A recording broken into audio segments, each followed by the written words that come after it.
My name's Dave Dubeau, founder of MoneyPartnerFormula.com, and this show is built for everyday real estate investors who are actively doing deals and looking to scale using other people's money. So if you're an active real estate investor and you want to get featured on this show to talk about your own real estate and capital raising experiences, then just go to daveinterviewsyou.com. Now let's get rolling with this episode, and remember to subscribe for daily interview content. Hey folks, welcome back. Let me ask you a question. Have you heard of hotel conversions, taking an old hotel and converting it into a nice new apartment building? Well, if you haven't, you're in for a treat today, because our guest zooming in from Austin, Texas, Elan Gordon, does exactly that. He takes older, kind of little bit beat up around the edges hotels and turns them into nice new rental units, long-term rental units, apartments, I guess for workforce type people. Is that correct, Elan? That's right. Yep. Yeah, great. Well, welcome to the show. Great to have you. Hey, thanks for having me. So Elan, before we get into the whole process and the pros and cons and everything, can you give us a little 30,000 foot snapshot of what your business and what the portfolio looks like as of October 2025? Sure. We've actually, we have a portfolio of about 3,000 multifamily units.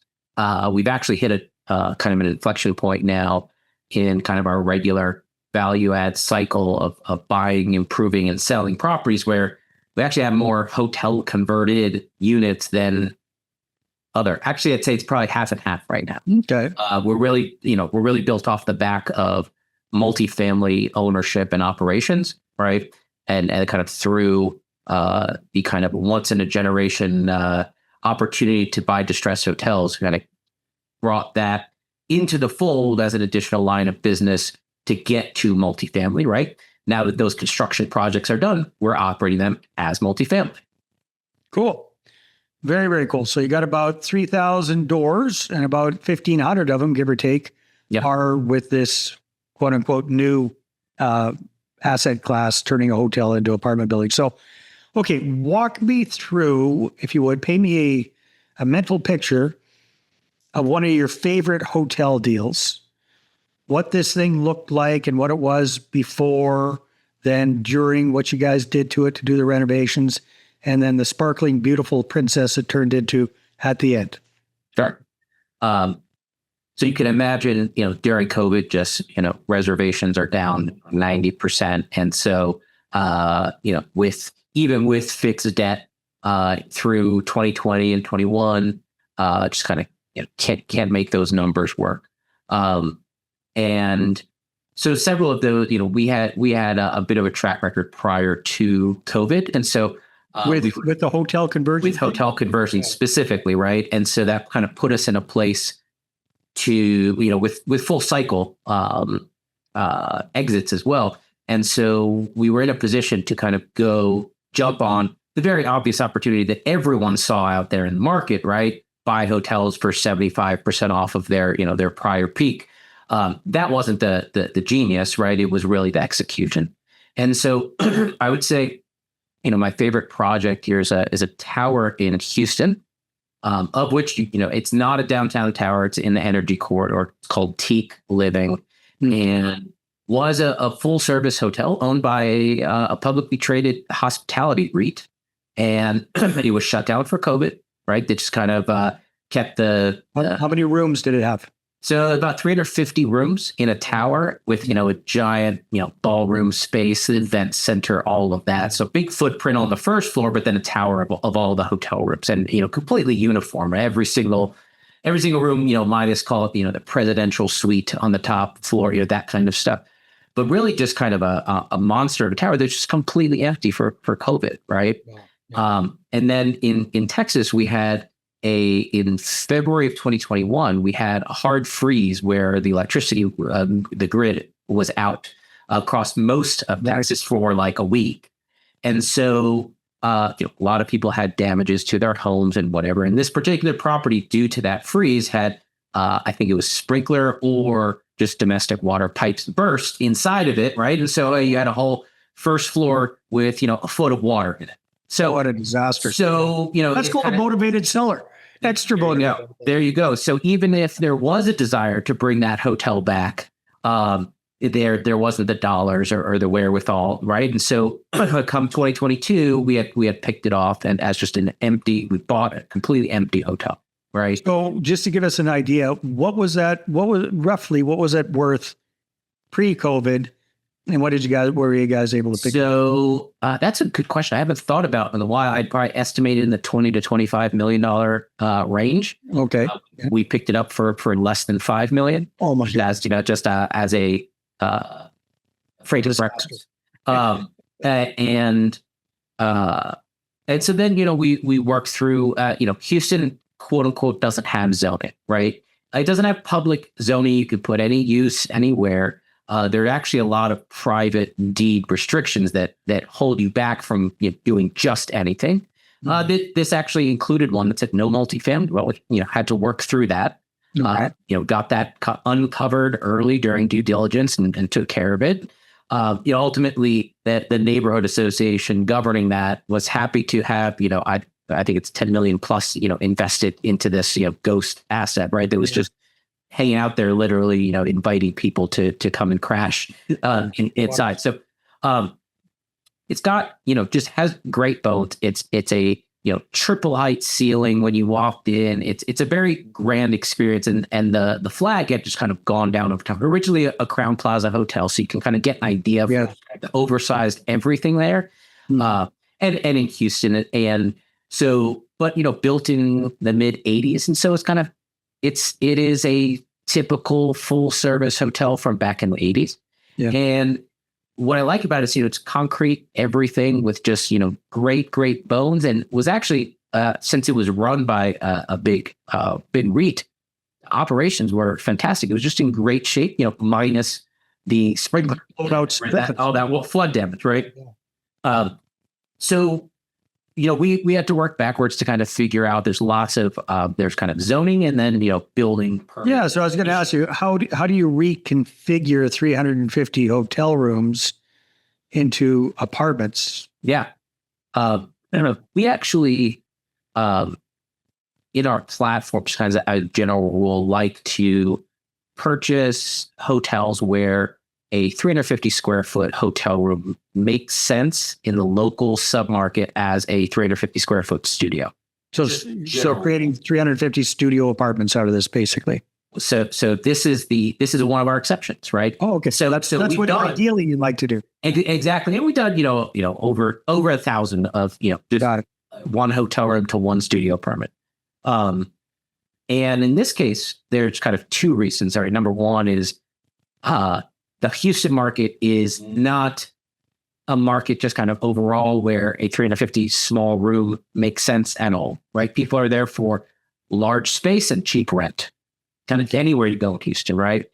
And so we wanted to kind of meet that market demand and not just say, it is more profitable to have two studios rather than one bedroom. You're going to get more rent, right? But overall, if you can't lease that, is there vacant? Yeah, studio, and it doesn't matter, right? That's right. So ultimately, we kind of knew we wanted to fit the market, right? And so by kind of combining hotel rooms, we have a kind of a collection. It's roughly 1/2 studio apartments, and 1/2. Well, I'd probably call it. What would that be? I'm trying to do fractions. 70-ish, 75-ish one bedrooms. Yeah, so we've got, call it 1/3 one bedrooms, and we've been absent 2 bedrooms. Oh, okay, right? Cool. Yeah. And so we had to solve to the parking, right, and the density, kind of the zoning restrictions, right? Can't just put up however many number you want. So we kind of work backwards to say, this is our land, this is how much parking we have, and as a general rule, we're taking over all the existing utilities, all the existing building envelope, and just kind of working inside the building. Right. And so we have to kind of work backwards to solve there. And that's kind of the unit mix that we came to. And we landed about 225 multifamily units at the end of the day. Right. Very cool. And that is, combining some things. And what it allowed us to do, for example, is when you have, 2 hotel rooms going to a 1 bedroom, it ends up being about a regular sized 1 bedroom, 700 square feet, right? Mm-hmm. You get kind of a bonus, if you will, of a second bathroom. We didn't demo the second bathroom, right? Yep. But I like to say you got a kind of a public bathroom for your guests and a private bathroom for you. And then one side, we were able to do full size kitchen appliances, right? Rather than kind of the small ones to fit in a studio. Hey there, if you're a capital raiser, a syndicator, or a fund manager, and you're looking for a steady flow of incoming accredited investor leads, then go ahead, grab a free copy of my new book, How to Get 20 Accredited Investor Meetings Every Month Without Cold Calling, Networking, or Chasing People. You can get that at 20accreditedinvestorsbook.com. Again, that's the number 20accreditedinvestorsbook.com. So basically, the bedrooms stay the size of the original hotel room.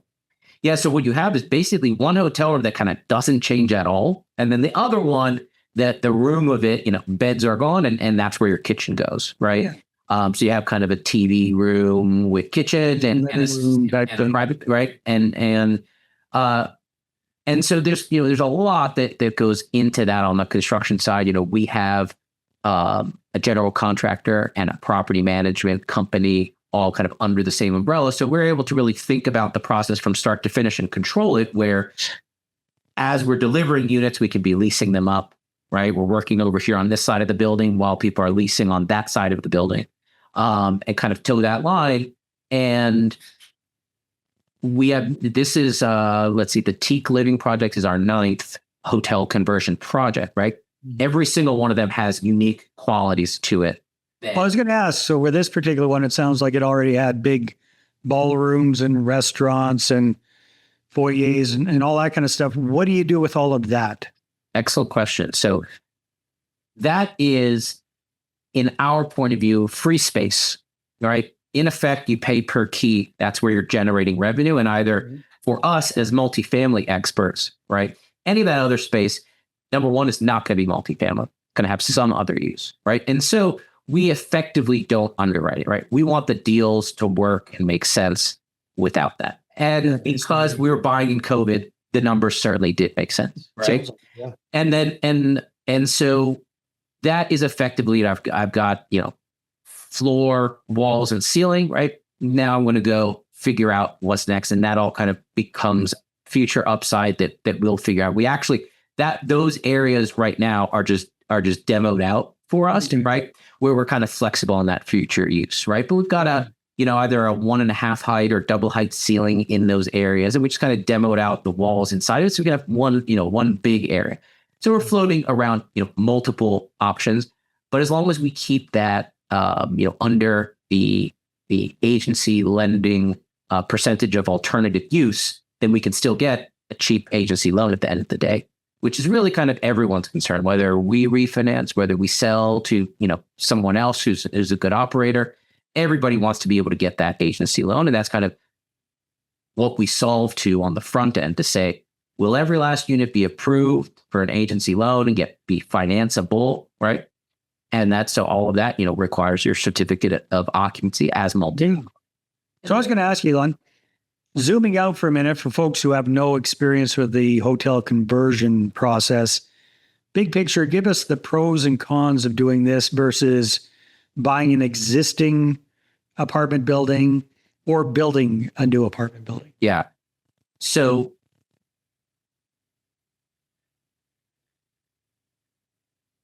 I like to say that hotels are roughly kind of an apartment building that's 3/4 built, right? You're 3/4 of the way there. We have utilities, we have a door, we have, right? You got your 4 walls and ceiling. And that last 25% is a lot of brain damage to figure out what all things you have and what all things you need. So you can spend wisely, where don't just kind of rip everything out and start over, right?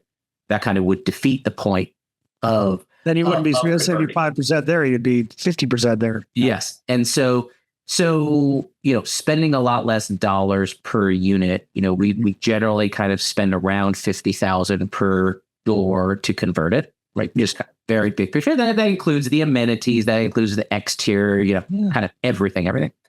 And so obviously that's significantly cheaper than building new, right? But you've got to have a good acquisition price per door to kind of make that work together.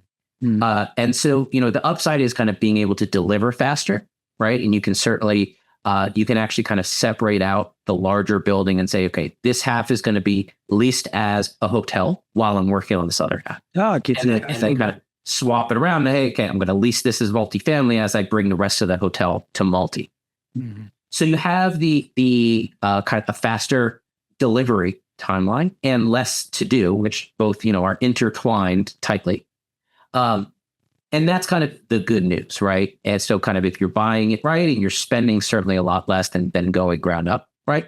You're going to be, a lot faster to kind of less dollars into it. The downside really is that every single hotel that we've been in and open walls, right? Every single one has had undocumented updates inside those walls, right? Never permitted, never talked about, wink, wink, nod, nod. We took care of it in-house, right? Over 40 years. Yeah. Over and over and over again. Yeah. Yeah. Right. And so, at the end of the day, we are responsible to get our certificate of occupancy. We're responsible for documenting everything that is there and everything that we changed, right? Mm. And so you open the wall and say, oh shit, it looks like this instead of that. Now I need to rework my plans. I need to rework how I'm going to install this, all of those things. So it's a very heavy downside. We, have kind of figured out our... Nice. You've been through it 9 times so far or more. Precisely. And our list is, 100 plus items to look for inside the walls, right? Where, look out for this and this typically happens. And so, we've built up the knowledge of how to tackle those things properly now, kind of in retrospect. But certainly each one of those is a surprise along the way. And you're doing basically kind of, you have a set, let's say, dropped ceiling space or wall space or corner, and you've got to make like multiple utilities fit through that space, right? Mm-hmm. Possibly you're building the wall out to create an additional wall and make it work. Or, you're opening areas that have been, nicely closed off and putting more stuff in there, right? This thing can't touch that one. And there's lots of detail. So how about compared to like buying an existing apartment building? So existing apartment building, as a general rule, so kind of value add multifamily investors like Sheer Capital, which is kind of what we've been built on.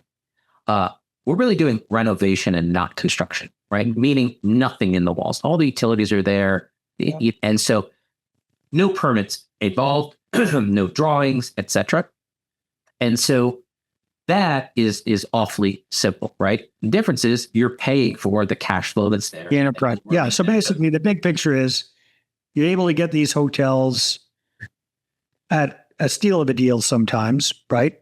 And certainly then 70, and you're 75% there. So you don't have to do massive renovations, but there's always surprises. So you need to know what the heck you're doing there.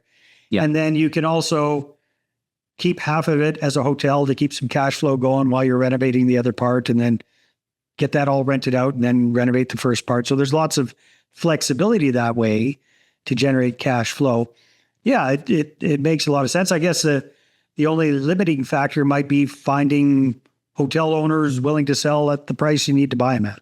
Would that be fair? Yes, I would say there's two big ones. That's right. So obviously during COVID, kind of every owner of a hotel was a seller at that point, right? If you can get, especially, and there weren't any hotel buyers, right? And so only multifamily converters were competitive, right? And by the way, out of the, 1,000 multifamily developers that decided they should take on hotel conversions through COVID, probably 20 that are left standing, right? That have had success. And that is, I would say equal parts, interest rates running up and values going down overall, which, if you bought regular apartments in 2021, you probably, lost equity from that value change. But then separately, right, plenty of those,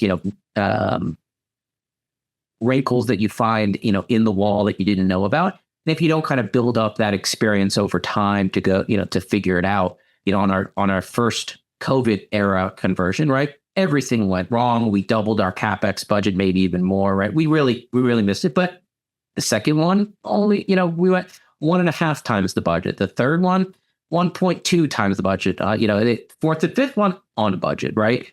Yeah. And that's kind of the cumulative knowledge. So, we were there were certainly during COVID, but even today, there's actually still a lot of hotels that are struggling because the hospitality traffic that has come back to the overall sector has really accrued to newer properties, nicer properties, right? Franchises. So you still have a ton of 70s and 80s out, motels, sure, roadside motels, yeah, all day, but also full service, the Crown Plazas of the world, right? Right. They were built in the 70s and 80s on the outskirts of town. Well, those are infill locations now. And by the way, would you have an event where you have your a wedding held at an old Crown Plaza or downtown at the new one, right? Where basically everyone's kind of voting with their feet that they want their events and they want their room nights to be at the nicer stuff because those prices have come down, right? Yeah. And so kind of can't discount the old stuff enough to bring people in. And so they're absolutely struggling, right? Even kind of perfect example to repurpose them. Yeah. So do you find these days any challenge with raising capital for these projects, Elan? A lot of people in the multifamily space, after numerous LPs got burned with certain deals with certain syndicators in the past, they're kind of sitting on the fence. Have you run across any of that these days? So we've actually kind of surveyed the debt landscape as we've kind of brought these projects kind of out of construction into kind of lease up and ready for perm finance. Kind of went back to a lot of the same lenders that we talked to on the front end. We did some non-traditional financing in 2020 when there wasn't bridge financing for a cash flowing property, right? Try buying an empty hotel. So we did a lot of, non-traditional financing methods back then. What we found in 2024 really and into 25 is that the lenders that did dig through and understand the hotel conversion platform, right? The business plan, the ins and outs of it. The large majority of them have been burned by other hotel converters who were getting into their first one and are just on a hard stop for any hotel conversions. I think that's loosening up with the larger debt market, but there was a lot of, lenders that had literally done some of our hotel conversions saying, we will not do any more of your hotel conversions because those guys over there burned us across, times different projects. And so, yeah, yours got paid off. Cool. But we're just out of the game, right? Yeah. So it is absolutely hard to put that debt together, right? It really moves with construction debt. It's really not bridge debt. You have to have a large interest reserve. It can be cheaper than construction debt because you do have cash flow sooner, less scope and more and cash flow sooner. So the combination can kind of get you a better spread. But it is set up like construction. So construction financing is loosening up today. And so we are finding some people are kind of dipping their toes back in. Oh, that's good. So it's got coming around slowly, but it's not. Elan, we got to wrap things up. Time flies when we're having fun. If people want to find out more and connect with you, where should they go? Sure. So shearcapital.com, SHIR, the word capital spelled out.com. You can look me up on LinkedIn, Elan Gordon. We're happy to give some feedback to anyone looking to do hotel conversions. We're just kind of wrapping up our portfolio so we can do some refinances here, but happy to kind of coach up anyone that's looking to do it. I think it's a great opportunity to bring affordable housing to markets that need it quickly. Yeah, no, it makes a ton of sense. Elan, thanks for being on the show. It's been a lot of fun. Yeah, thanks, Dave.